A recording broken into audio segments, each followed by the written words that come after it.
इससे पहले की वीडियो में हमने देखा था कि अर्थशास्त्र का कॉन्सेप्ट क्या होता है और उससे रिलेटेड इम्पॉर्टेंट जो टर्मिनोलॉजी थी वो हमने समझी थी। तो आज हम व्यष्टि अर्थशास्त्र का चैप्टर 1 स्टार्ट करने जा रहे हैं जिसका नाम है अर्थशास्त्र एवं अर्थव्यवस्था। तो चलो देखते हैं कि इस चैप्टर में हम क्या क्या पढ़ेंगे।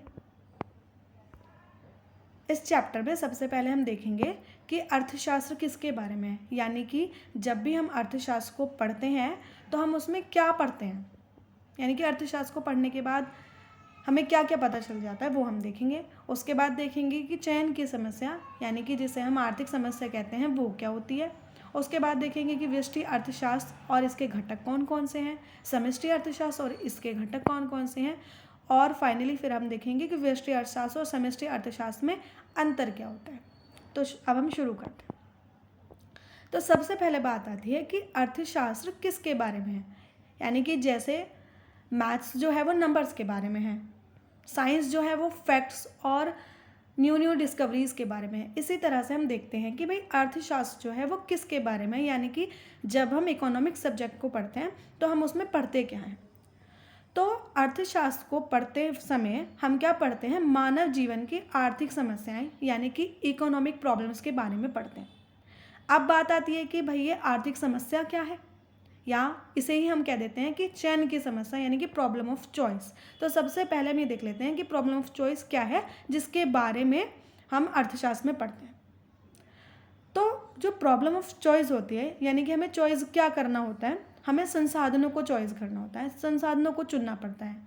अब ये जो समस्या होती है वो दो कारणों से उत्पन्न होती है, मतलब कि हमें जो है संसाधन दो कारणों से चुनने पड़ते हैं। क्यों? सबसे पहली बात तो हमारी जो आवश्यकताएं हैं उसकी तुलना में जो हमारे संसाधन हैं वो लिमिटेड हैं, यानी कि चाहे फिर वो एक उपभोक्ता हो, उत्पादक हो, धनी हो, निर्धन हो, कोई भी व्यक्ति हो, एक निश्चित समय पर वो अपनी जो उसके पास लिमिटेड रिसोर्सेज होते हैं उसकी मदद से वो अपनी जितनी भी उसकी आवश्यकताएं हैं उनको पूरा नहीं कर पाता।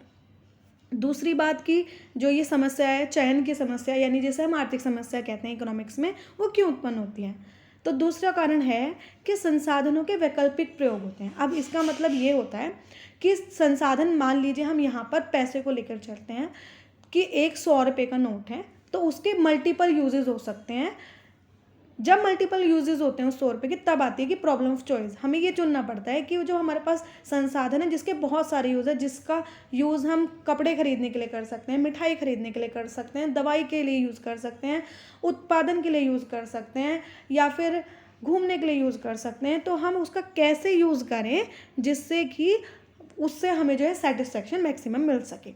तो इन्हीं दो कारणों से आर्थिक समस्या या चयन की समस्या उत्पन्न होती है, जिसका अध्ययन हम इकोनॉमिक्स में करते हैं कि ये चयन की समस्या को कैसे सॉल्व किया जाए, कैसे हम अपने जो लिमिटेड संसाधन हैं उनको ऐसे ऐसे यूज़ करें कि हमारा जो बेनिफिट है, हमारी जो सेटिस्फैक्शन है, हमारी जो संतुष्टि है वो ज़्यादा से ज़्यादा हो सके। तो सभी आर्थिक समस्याओं का सामना करते हैं, चाहे फिर वो धनी हो, निर्धन हो, उपभोक्ता हो या उत्पादक हो, यानी सभी के सामने ये दो प्रॉब्लम जरूर आती हैं। पहली कि आवश्यकताओं की तुलना में उनकी, यानी कि उनकी आवश्यकताएं ज़्यादा होती हैं, उनके पास संसाधन कम होते हैं। और दूसरा कि वो जो संसाधन है जो उनके पास, चाहे वो लिमिटेड है लेकिन उसका जो है बहुत सारे यूजेस हो सकते हैं। तो फिर वहाँ पर प्रॉब्लम ये आती है कि उस जो लिमिटेड संसाधन हमारे पास है उसका हम कैसे, किस तरीके से बुद्धिमत्तापूर्ण तरीके से उसको यूज़ करें कि हमें जो है बेनिफिट वो मैक्सिमम से मैक्सिमम मिल सके। तो सबसे पहली बात, उपभोक्ता को क्या प्रॉब्लम आती है, उपभोक्ता को कैसे चयन की समस्या आती है, उसको कैसे आर्थिक समस्या का सामना करना पड़ता है। तो उसको प्रॉब्लम आती है, या हम कह सकते हैं कि जब हम एक उपभोक्ता के रोल में होते हैं तो हमें क्या प्रॉब्लम आती है, हमें ये प्रॉब्लम आती है कि जो हमारे पास लिमिटेड संसाधन हैं उसका प्रयोग करके हम क्या खरीदें और क्या ना खरीदें जिससे जो हमें संतुष्टि है वो ज़्यादा से ज़्यादा हो सके। यानी कि अगर हम ईजी लैंग्वेज में और समझें इसको, तो अर्थशास्त्र सीमित संसाधनों का प्रयोग हमें इस ढंग से करना सिखा देता है कि हम उस संसाधन का प्रयोग करके अपनी संतुष्टि को अधिकतम से अधिकतम कर सकें। अब बात आती है कि उत्पादकों को कैसे चयन की समस्या का सामना करना पड़ता है। तो एक उत्पादक के रोल में, एक उत्पादक जो होता है वो ऐसे प्रॉब्लम का सामना करता है कि उसको ये प्रॉब्लम आती है कि उसको क्या उत्पादन करना है। वो सोचता है कि मुझे क्या उत्पादन मैं करूं और क्या उत्पादन में ना करूं, जिससे जो मुझे कॉस्ट है जब मैं उस उत्पादन में लगाऊंगा वो कम से कम हो और मेरा बेनिफिट जो है वो मैक्सिमम से मैक्सिमम हो। उसको ये प्रॉब्लम आती है, वो सोचता है कि वो कैसे अपने उत्पादन के लिए बेस्ट से बेस्ट टेक्नोलॉजी चुन सके, ताकि जो उसकी कॉस्ट है उसको वो कम पड़े और उसको जो बेनिफिट है वो ज़्यादा से ज़्यादा हो। तो इसी क्वेश्चन का जो सोल्यूशन है वो कहाँ पे मिल जाता है उसको, इकोनॉमिक्स को पढ़ने के बाद हम एक उत्पादक को ये पता चल जाता है कि उसे अपने संसाधनों का प्रयोग किस तरह से विवेकशील ढंग से करना है कि जो उसका लाभ है वो अधिकतम से अधिकतम हो सके। अब बात आती है कि क्या केवल उत्पादक और उपभोक्ता ही चयन की समस्या का सामना करते हैं, तो हम कहेंगे नहीं।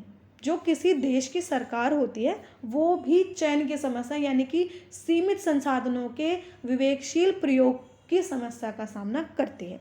कैसे? जो सरकार होती है, हम जानते हैं कि सरकार क्या करती है, टैक्सेस को कलेक्ट करती है, उसी टैक्स से उसके पास पैसा आता है। तो जो वो पैसा आता है यानी जो उसके पास लिमिटेड संसाधन है, वो ये देखती है कि वो उस लिमिटेड जो उसके पास टैक्स के थ्रू जो उसने पैसा या राजस्व इकट्ठा किया है उसका प्रयोग कैसे करें, किन किन चीज़ों पे करें, जिससे जो सरकार है, क्योंकि सरकार का इकलौता मोटिव होता है जन कल्याण को अधिकतम से अधिकतम करना, यानी कि अपने देश के लोगों को ज़्यादा से ज़्यादा बेनिफिट पहुंचाना। तो सरकार भी चयन की समस्या का सामना करती है। वो ऐसे कि वो देखती है, वो अर्थशास्त्र के थ्रू उसको ये पता चल जाता है कि उसको किस किस चीज़ों पर पैसे को लगाना चाहिए, जिससे जो जन कल्याण है, जो उसकी जनता है, उसका फ़ायदा ज़्यादा से ज़्यादा हो सके। वो देखती है कि कैसे क्या उसको धन सड़कों पर खर्च करना चाहिए, बांधों पर, पुलों पर, किस पर खर्च करना चाहिए, बच्चों की मिड डे मील पर खर्च करना चाहिए, जिससे कि जो उसकी जनता है वो ज़्यादा से ज़्यादा उसका जन कल्याण हो सके। उसके बाद आती है, अब हम देखते हैं कि जब भी हम इन आर्थिक समस्याओं यानी कि आर्थिक समस्या को ही हम क्या कह देते हैं, चयन की समस्या। तो उस चयन की समस्या को जब हम एक व्यक्ति के स्तर पर पढ़ते हैं, चाहे फिर वो एक व्यक्तिगत उपभोक्ता हो, एक व्यक्तिगत उत्पादक हो, एक व्यक्तिगत फर्म हो, मतलब जब भी हम छोटी इकाई के रूप में चयन की समस्या, आर्थिक समस्या का अध्ययन करते हैं, तो हम उसको किसके अंतर्गत पढ़ते हैं, व्यष्टि अर्थशास्त्र के अंदर, यानी कि माइक्रो इकोनॉमिक्स के अंदर। और जब भी हम चयन की समस्या यानी कि आर्थिक समस्या का अध्ययन संपूर्ण देश के स्तर पर करते हैं कि एक देश में हमें कैसे संसाधनों को यूज़ करना चाहिए कि उस देश का डेवलपमेंट ज़्यादा से ज़्यादा हो सके, तब हम उसको पढ़ते हैं समष्टि अर्थशास्त्र के अंदर। अब आगे देखते हैं कि व्यष्टि अर्थशास्त्र का आखिर कॉन्सेप्ट क्या है, उसको थोड़ा डीप में समझते हैं। तो जैसे कि हमने पहले भी डिस्कस किया था, व्यष्टि का मतलब होता है छोटा, और इंग्लिश में भी अगर देखें हम माइक्रो इकोनॉमिक्स यानी कि छोटा, माइक्रो मतलब छोटा। तो जब भी हम व्यष्टि अर्थशास्त्र को पढ़ते हैं तो इसके अंदर हम छोटी आर्थिक इकाइयों का अध्ययन करते हैं। अब छोटी आर्थिक इकाइयाँ मतलब यानी कि वो एक व्यक्तिगत उपभोक्ता भी हो सकता है, उसके सामने जो चयन की समस्या आएगी। एक व्यक्तिगत उत्पादक भी हो सकता है, उत्पादक के सामने जो चयन की समस्या आएगी कि वो अपने संसाधन को कैसे यूज़ करे कि उसका जो कॉस्ट है वो कम से कम आए, उसको जो बेनिफिट है वो ज़्यादा से ज़्यादा हो। फिर चाहे एक व्यक्तिगत फर्म हो, एक व्यक्तिगत उद्योग हो, एक व्यक्तिगत बाजार हो, इससे संबंधित मुद्दों के बारे में, इससे संबंधित चयन की समस्या के बारे में जब भी हम पढ़ते हैं तो वो हम किसके अंतर्गत पढ़ते हैं, वो हम पढ़ते हैं व्यष्टि अर्थशास्त्र के अंतर्गत।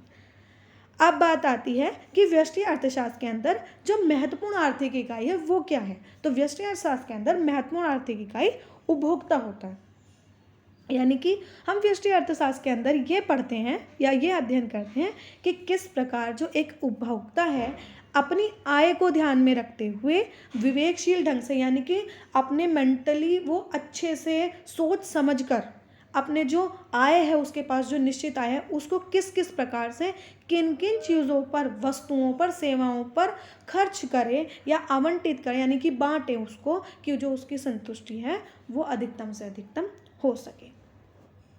तो अब व्यष्टि अर्थशास्त्र के कुछ महत्वपूर्ण घटक हैं, यानी कि कुछ महत्वपूर्ण सिद्धांत हैं, यानी कि कुछ ऐसे सिद्धांत क्या होते हैं, कुछ ऐसी बातें होती हैं जो बहुत ऑब्जर्वेशन के बाद ये मान ली जाती है कि हाँ ये इस चीज़ के लिए सच है।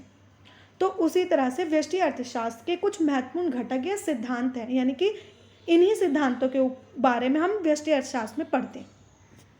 तो सबसे पहले हम व्यष्टि अर्थशास्त्र के अंदर मेनली पढ़ते हैं कि उपभोक्ता व्यवहार का सिद्धांत, इसी को दूसरे तरफ से हम कह सकते हैं मांग का सिद्धांत, या इंग्लिश में बोले तो थ्योरी ऑफ कंज्यूमर बिहेवियर।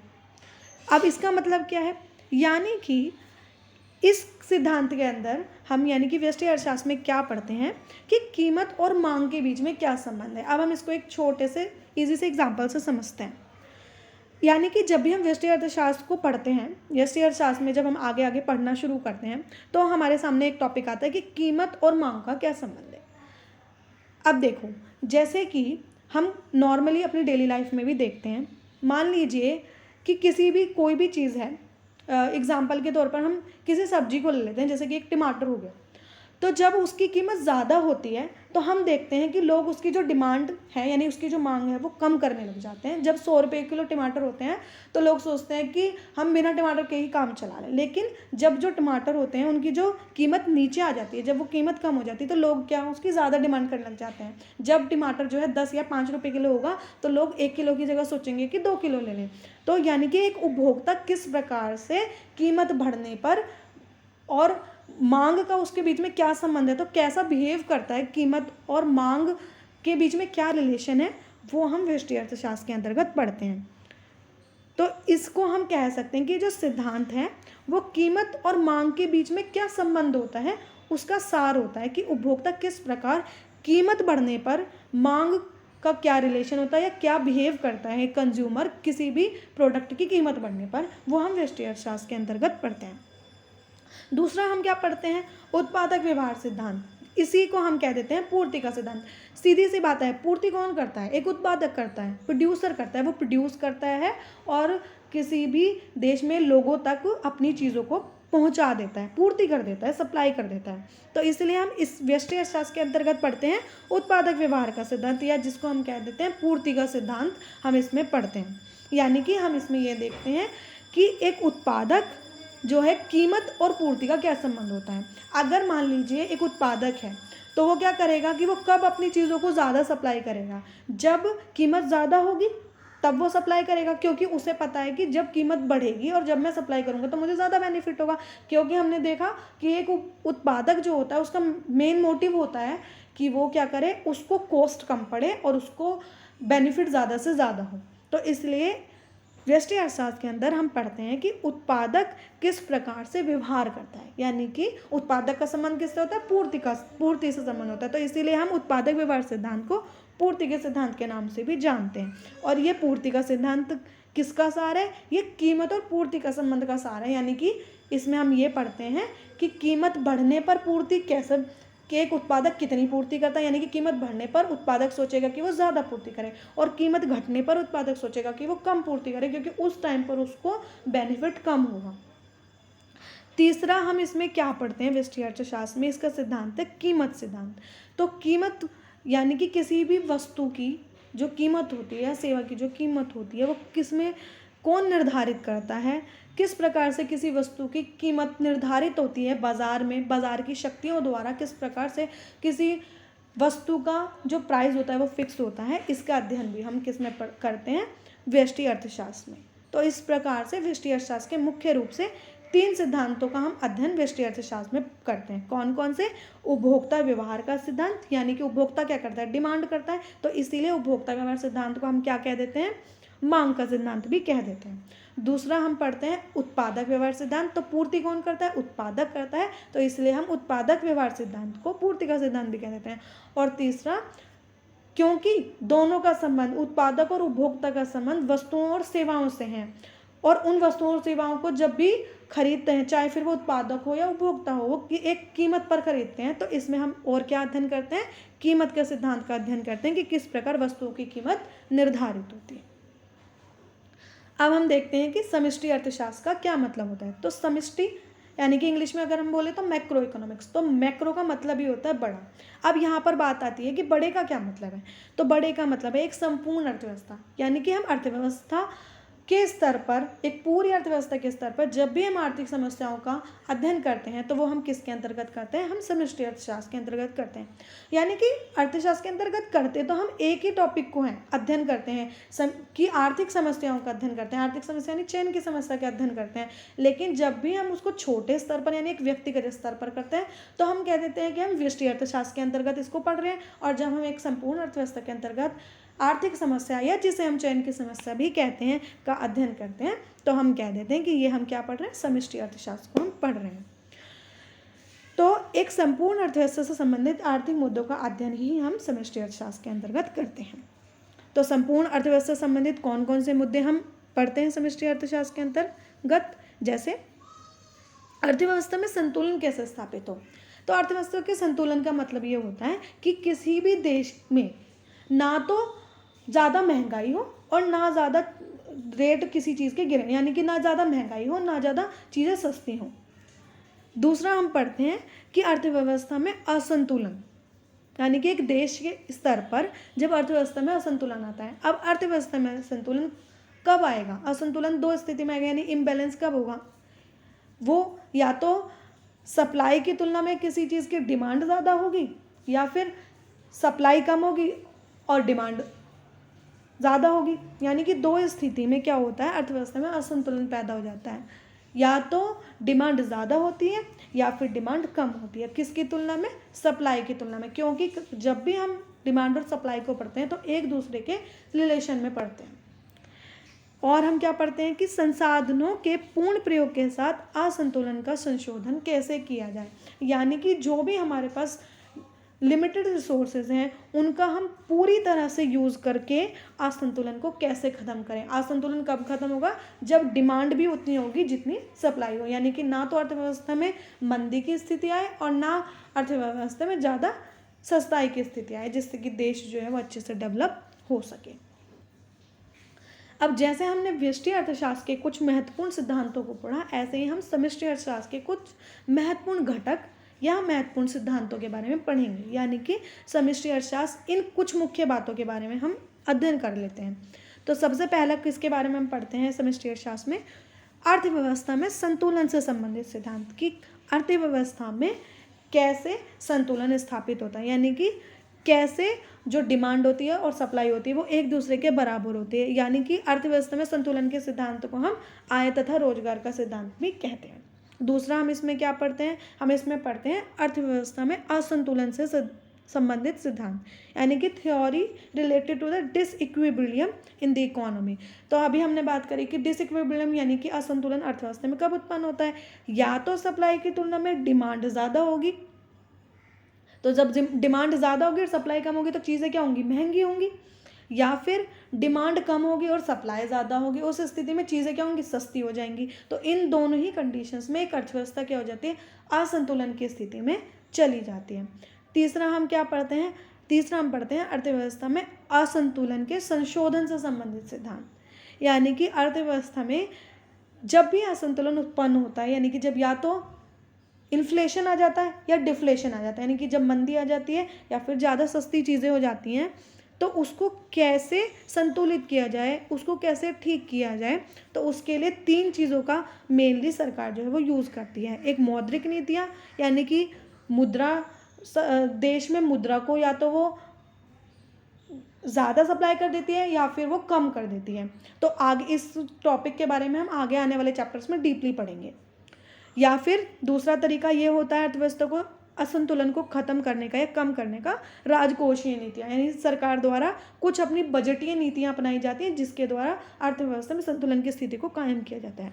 और तीसरा होता है विनिमय दर नीति। विनिमय दर मतलब होता है एक्सचेंज रेट, यानी कि फॉरेन एक्सचेंज जो होता है उसके रेट में बढ़ोतरी या घटाकर उस जो अर्थव्यवस्था में असंतुलन उत्पन्न होता है उसको ठीक कर दिया जाता है। तो मेनली हम समष्टि अर्थशास्त्र के तीन मुख्य सिद्धांतों के बारे में पढ़ते हैं। पहला कौन सा? अर्थव्यवस्था में संतुलन से संबंधित सिद्धांत। दूसरा अर्थव्यवस्था में असंतुलन से संबंधित सिद्धांत। और तीसरा अर्थव्यवस्था में असंतुलन के संशोधन से संबंधित सिद्धांत। इनके बारे में हम मेनली समष्टि अर्थशास्त्र में पढ़ते हैं। अब हमने देख लिया कि समष्टि अर्थशास्त्र और व्यष्टि अर्थशास्त्र क्या क्या होता है, अलग अलग अभी हमने देखा। अब हम देख लेते हैं कि इन दोनों में मेनली जो अभी हमने अंतर पढ़े उसको हम एक बारी और देखते हैं कि इन दोनों में मेन अंतर क्या होता है, ताकि हमें जो समष्टि और व्यष्टि अर्थशास्त्र का कॉन्सेप्ट है वो एकदम क्लियर हो जाए। तो सबसे पहले हम बात करते हैं व्यष्टि अर्थशास्त्र। तो हम पढ़ चुके हैं व्यष्टि मतलब छोटा होता है, और इसमें हम क्या करते हैं, छोटी आर्थिक इकाइयों से संबंधित आर्थिक मुद्दों या जिसे हम चयन की समस्या भी कहते हैं के बारे में पढ़ते हैं। तो उसके उदाहरण कौन कौन से हो सकते हैं कि व्यष्टि अर्थशास्त्र में हम पढ़ते हैं व्यक्तिगत उपभोक्ता के चयन की समस्या के बारे में अध्ययन करते हैं, एक उत्पादक, एक फर्म, किसी वस्तु की कीमत, इनके बारे में हम व्यष्टि अर्थशास्त्र में अध्ययन करते हैं।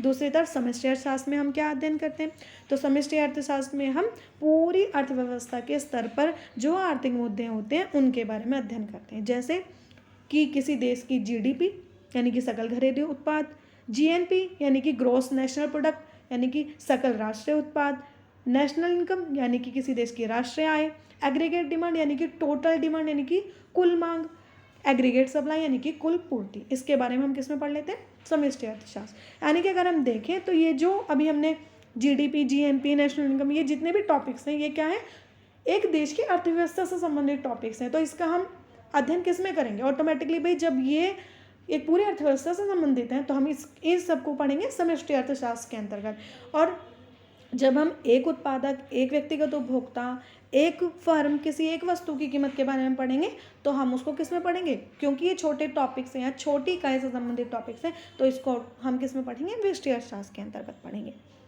फिर दूसरा आता है व्यष्टि अर्थशास्त्र के अंदर की मूल रूप से बाजार में कीमत निर्धारण से संबंधित है। यानी कि इसमें हम ये देखते हैं कि बाजार में वस्तु की कीमत कैसे फिक्स होती है, ये पढ़ते हैं। इसलिए इसे हम क्या कह देते हैं, कीमत सिद्धांत भी कह देते हैं। यानी कि व्यष्टि अर्थशास्त्र में हम क्या करते हैं, बाजार में कीमत निर्धारण से संबंधित सिद्धांत के बारे में या फिर कीमत सिद्धांत के बारे में पढ़ते हैं।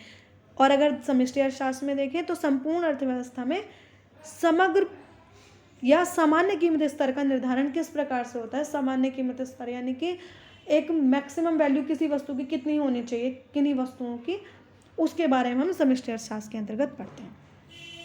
फिर व्यष्टि अर्थशास्त्र के मुख्य घटक कौन कौन से होते हैं, मुख्य सिद्धांत, यानी कि व्यष्टि अर्थशास्त्र में मेनली हम किस किस के बारे में पढ़ते हैं, उपभोक्ता व्यवहार सिद्धांत के बारे में पढ़ते हैं, जो अभी हमने डिस्कस किया था कि उपभोक्ता किस प्रकार से व्यवहार करता है, यानी कि जिसे हम मांग का सिद्धांत भी कहते हैं, उत्पादक व्यवहार सिद्धांत यानी कि पूर्ति का सिद्धांत, और कीमत सिद्धांत के बारे में हम व्यष्टि अर्थशास्त्र के अंतर्गत पढ़ते हैं। दूसरी तरफ समष्टि अर्थशास्त्र में हम किस किस के बारे में पढ़ते हैं, तो इसके कौन कौन से मुख्य घटक हो गए, इसमें हम पढ़ते हैं अर्थव्यवस्था में संतुलन से संबंधित सिद्धांत, अर्थव्यवस्था में असंतुलन से संबंधित सिद्धांत, यानी कि जब अर्थव्यवस्था असंतुलन की स्थिति में आ जाती है, यानी कि या तो डिमांड सप्लाई की तुलना में ज़्यादा हो जाती है या डिमांड सप्लाई की तुलना में कम हो जाती है। और तीसरा इसमें हम क्या पढ़ लेते हैं, असंतुलन के संशोधन से संबंधित सिद्धांत, यानी कि जिसके अंतर्गत हम देखते हैं कि किस प्रकार से एक देश की सरकार पूरी संपूर्ण अर्थव्यवस्था के क्षेत्र पर देश में आने वाली जो मंदी है या देश में आने वाली जो महंगाई है उसको कम करती है, मौद्रिक नीतियों को अपनाकर, विनिमय दर की नीतियों को अपनाकर या फिर बजटीय नीतियों को अपनाकर। तो ये था व्यष्टि और समष्टि अर्थशास्त्र में अंतर। आई होप कि आप सभी को समझ में आया होगा। मैंने कोशिश की है कि मैं एग्जांपल्स देके इजी से इजी लैंग्वेज में इस टॉपिक को आप सभी को समझा सकूं। इस चैप्टर में अभी आगे और टॉपिक्स बचते हैं, तो और टॉपिक्स के बारे में हम अगले वीडियो में पढ़ेंगे। Thank you.